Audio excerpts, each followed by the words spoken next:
à tous et bienvenue dans votre journal du week-end. Tout de suite les titres. Wang Yi participe à une conférence du Conseil de sécurité de l'ONU sur la question libyenne. Les États-Unis lancent officiellement leur retrait de l'Organisation mondiale de la santé. Les migrants du Thalia ont débarqué à Malte. Rencontres économiques ex-en-scène surmonter les tensions géostratégiques. Bain de sable dans le désert du Kumtag en Chine. Face à la tournure inquiétante que prend la crise libyenne, Wang Yi, conseiller d'État chinois et ministre des Affaires étrangères de la Chine, a participé cette semaine à une vidéoconférence du Conseil de sécurité de l'ONU. The VTC meeting of the Security Council is called to order. Wang Yi, conseiller d'État et ministre chinois des Affaires étrangères, a participé mercredi à une vidéoconférence publique de haut niveau du Conseil de sécurité des Nations Unies sur la question de la Libye et a proposé 4 idées au nom de la partie chinoise en vue d'aider le pays à rétablir rapidement la paix. La première consiste à promouvoir un cessez-le-feu global et à mettre fin à la violence. La Chine a appelé à une cessation immédiate des hostilités de toutes les parties en Libye et a exhorté tous les pays à mettre efficacement en œuvre les résolutions du Conseil de sécurité, a déclaré Wang Yi. La deuxième est de s'en tenir à la direction d'une résolution politique qui est la seule issue pour la question libyenne. Wang Yi a ajouté que la Chine avait appelé toutes les parties à revenir sur la voie correcte du dialogue. Le ministre chinois a ajouté que la Chine avait appelé toutes les parties à revenir sur la voie correcte du dialogue, à adhérer au principe d'un processus dirigé et géré par les Libyens, à soutenir les Nations Unies en tant que principal canal de médiation et à laisser les organisations régionales telles que la Ligue arabe et l'Union africaine jouer pleinement leur rôle pour parvenir à une résolution politique de la question libyenne. La troisième est d'éliminer les effets de contagion de la crise libyenne afin d'éviter que le pays ne devienne le terreau du terrorisme, a indiqué Wang Yi. La quatrième est de défendre les objectifs et les principes de la Charte des Nations Unies, a déclaré le ministre chinois, soulignant qu'il s'agissait d'une condition préalable importante pour que le Conseil de sécurité puisse remplir efficacement ses devoirs et d'une garantie solide pour préserver la paix et la sécurité internationale. Selon le conseiller d'État et ministre chinois des Affaires étrangères, la Chine adopte depuis toujours une position objective et juste sur la question libyenne et insiste sur une résolution politique de la question libyenne sous l'égide des Nations Unies. Donald Trump a mis ses menaces à exécution en entamant le retrait des États-Unis de l'Organisation mondiale de la santé, un processus qui prendra 1 an.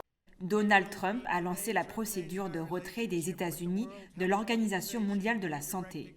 Il met ainsi à exécution ses menaces de quitter l'agence onusienne qu'il accuse d'avoir tardé à réagir face à la pandémie de coronavirus. Les États-Unis sont le plus gros contributeur de l'organisation basée à Genève, avec 15% du budget de l'Organisation mondiale de la santé, soit 400 millions de dollars par an. Le candidat démocrate à la Maison-Blanche, Joe Biden, a assuré qu'il annulerait cette décision s'il était élu le 3 novembre. Les Nations Unies ont confirmé avoir reçu lundi la lettre de retrait américain. Ce retrait sera effectif au terme d'un délai d'1 an, soit le 6 juillet 2021, ont précisé mardi plusieurs responsables du gouvernement américain. Les États-Unis, membres fondateurs de l'Organisation mondiale de la santé en 1948, devraient remplir 2 conditions pour se retirer de l'organisation, respecter un délai d'1 an et être à jour dans leurs contributions. Les États-Unis sont le pays le plus touché par le coronavirus, avec plus de 131 000 morts. La barre des 60 000 nouvelles infections en 24 heures a été franchie mardi, un niveau record depuis le début de la pandémie. Les 50 migrants secourus vendredi par un navire commercial libanais ont été autorisés à débarquer à Malte mardi soir après un ping-pong entre les autorités italiennes et maltaises qui refusaient de prendre en charge tous les rescapés.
Les rencontres économiques Aix-en-Seine se sont déroulées samedi 4 juillet.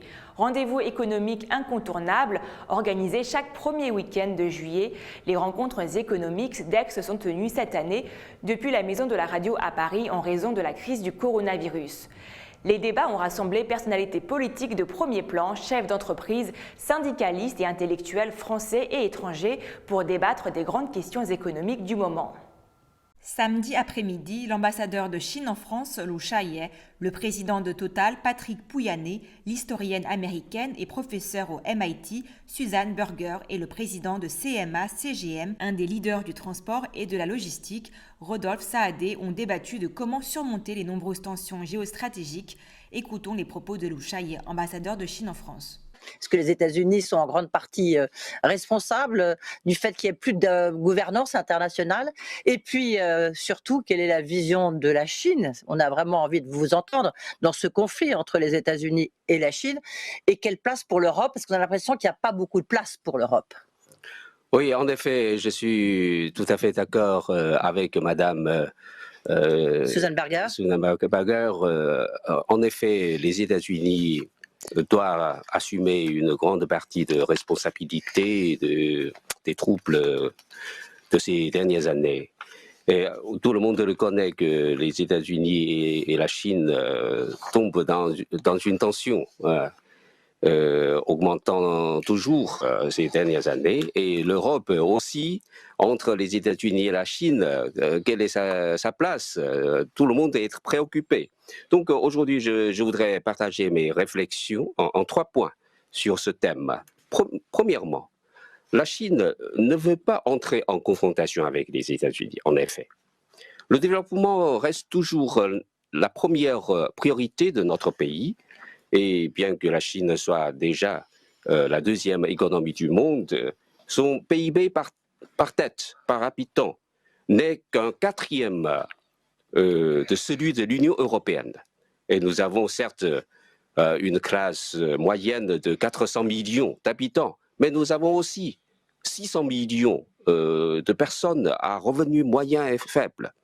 Et cette année 2020, nous allons éradiquer la pauvreté absolue dont le seuil est de 4 000 yuans par an, soit 500 € par an.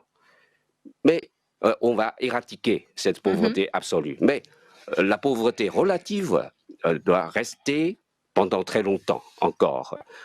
Donc la Chine, notre objectif premier, c'est de permettre au peuple chinois d'avoir une vie meilleure. Et d'ailleurs, la Chine est un pays nourri d'une civilisation agraire. Elle n'a aucun gène d'expansion. À l'époque, je vous dis une histoire. À l'époque, le capitaine britannique James Cook avait navigué 90 jours pour arriver à l'Australie. La Chine est plus proche de l'Australie. 30 jours de navigation suffisaient pour y aller. Mais la Chine, les Chinois n'avaient jamais pensé à occuper ce territoire. La Chine n'avait jamais et n'a toujours aucune ambition d'agression et d'expansion.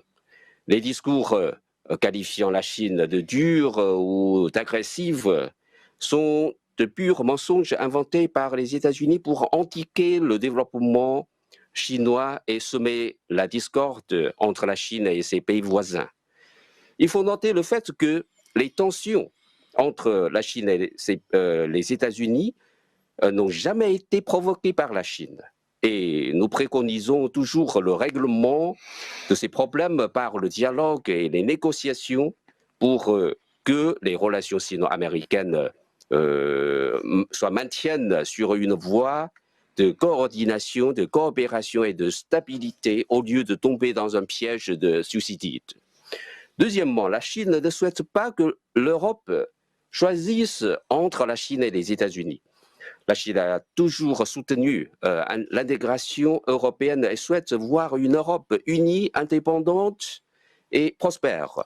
En tant que 2 grandes puissances, 2 grands marchés, 2 grandes civilisations du monde, la Chine et l'Europe doivent être 2 pôles majeurs dans un futur monde multipolaire. Des relations sino-européennes saines et stables sont bénéfiques à nos deux parties et au monde entier. Depuis l'établissement des relations diplomatiques entre la Chine et l'UE, il y a 45 ans, la coopération a toujours été l'aspect dominant de nos relations et elle a apporté des bénéfices considérables à l'Europe entre 2001 et 2018. L'exportation de l'UE vers la Chine a connu une croissance annuelle moyenne de 14,7%, créant près de 4 millions d'emplois en Europe. Bien sûr, la Chine est aussi bénéficiaire de cette coopération qui est mutuellement avantageuse.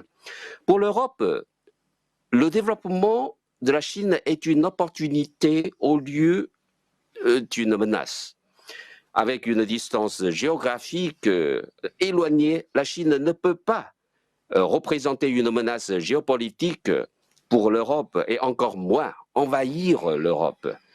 Il ne faudrait pas considérer le développement rapide de la Chine comme une menace non plus.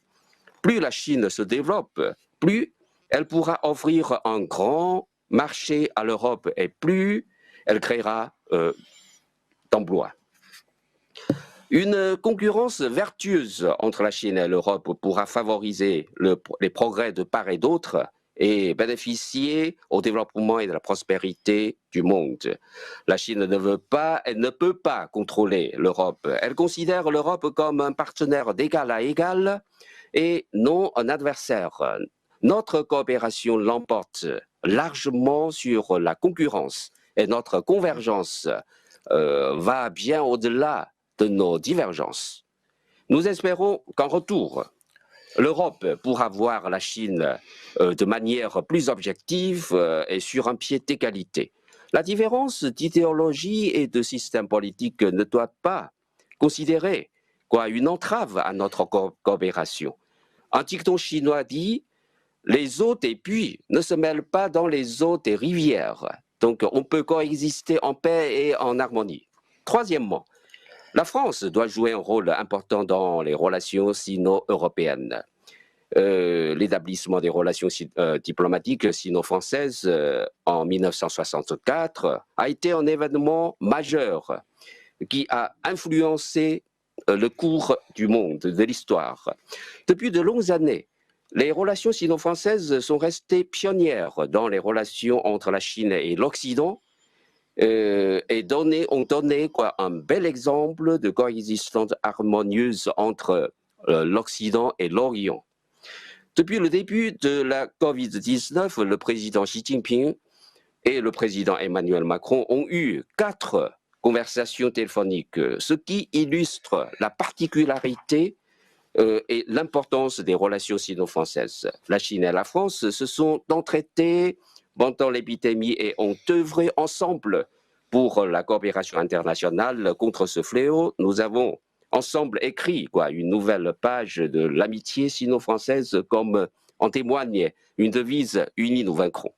Donc nous espérons que dans l'après-Covid-19, les relations sino-françaises pourront enregistrer de résultats plus nombreux, porter les relations sino-européennes vers plus de développement et apporter une plus grande contribution à la paix, à la stabilité, à la prospérité du monde. Merci. Merci beaucoup. Vous avez dit quelques points forts. Là aussi, ça va nourrir notre débat. Peut-être juste un point. Lorsque vous dites la coopération, vous mettez en avant la coopération entre la France, l'Europe et la Chine. En même temps, il y a eu une réunion, pas plus tard qu'il y a quelques jours. Oui. Il n'y a eu aucune avancée commerciale entre l'Europe et la Chine. Comment vous expliquez ce point de blocage ?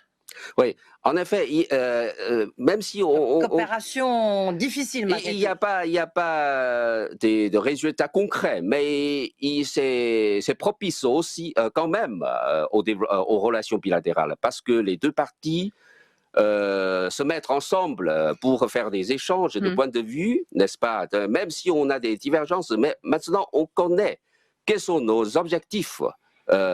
Pour la période d'après la Covid-19. Oui. Oui, c'est bénéficiaire quand même. Oui. Donc quand même, on discute et il y aura peut-être un jour un accord. Il y a une question à laquelle vous n'avez pas répondu, comme j'ai beaucoup de questions d'internautes là-dessus. Est-ce qu'il y a un hégémonisme? Vous avez dit que ce n'est pas l'histoire de la Chine, mais il y a quand même un hégémonisme économique de facto, parce que vous êtes la première usine du monde, comme le rappelait Patrick Pouyanné. Est-ce qu'il y a une volonté aussi que cet hégémonisme, entre guillemets, économique, devienne politique, géopolitique? Est-ce que vous voulez compter, peser dans le monde politiquement?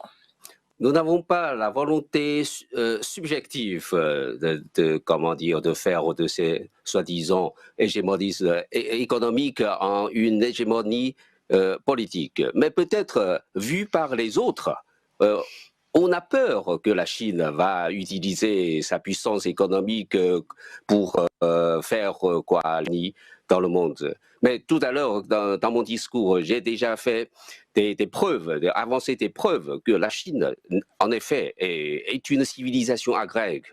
Il n'a pas le gène d'expansion. Vous pouvez voir dans l'histoire de la Chine. Et maintenant, notre politique étrangère insiste toujours sur une politique de paix et d'indépendance et de coopération avec le monde entier. Il n'y a aucun, en nulle part, un élément d'expansion. Une question quand même, parce que sur Hong Kong, monsieur l'ambassadeur, est-ce que Schellenberger disait que les États-Unis, et notamment Donald Trump, a vraiment détricoté de la gouvernance mondiale? Est-ce que vous auriez fait avec cette loi sécuritaire qui vient de rentrer en application à Hong Kong, est-ce que vous l'auriez faite il y a quelques semaines, quelques mois plutôt, au moment où les États-Unis étaient très présents dans l'ordre mondial? En effet, la loi sur la sécurité nationale à Hong Kong, c'est une affaire intérieure parce que tous les pays ont une loi. Il y avait des lois qui avaient été signées, un accord, on ne va pas refaire l'histoire, mais il y avait un accord qui avait été signé au moment du départ des Britanniques. Cet accord, oui, c'est pour définir les devoirs, les obligations des deux parties sur la rétrocession de Hong Kong à la Chine. Donc, au 1er juillet 1997, on a déjà rempli toutes ces obligations de cet accord-là. Et bien sûr, la Chine a fait des engagements politiques dans cet accord-là, mais tous ces engagements ont été déjà traduits dans une loi élémentaire sur la région d'administration spéciale de Hong Kong. D'accord. Parlons maintenant d'une thérapie encore peu connue en France, mais qui se développe en Chine, la sablothérapie. Chaque année, les touristes sont de plus en plus nombreux à se rendre dans le désert du Kumtag en Chine pour se recouvrir de sable chaud, car la sablothérapie possède de multiples vertus, tant sur le plan dermatologique que physiologique. La sablothérapie est une médecine douce qui consiste à recouvrir le corps d'une épaisseur de sable chaud pour profiter de ses bienfaits. Cette pratique, peu répandue en France, comporte de nombreuses vertus. En Chine, la sablothérapie se pratique par exemple dans le désert du Kumtag, dans le nord-ouest de la Chine. Les bienfaits du bain de sable résident dans la grande chaleur qu'il peut dégager sans brûler, combiné à son poids qui entraîne une augmentation de la pression artérielle. Ainsi, la sablothérapie permettrait de soulager les rhumatismes articulaires et la polyarthrite, stimuler la circulation sanguine, activer la sudation et ainsi éliminer les toxines et les graisses à la manière d'un sauna tout en permettant au corps d'assimiler les oligomarins. La sablothérapie permettrait également d'éliminer les peaux mortes et aider à lutter contre certaines maladies de peau. C'est la fin de votre journal du week-end. Merci beaucoup de nous avoir suivis.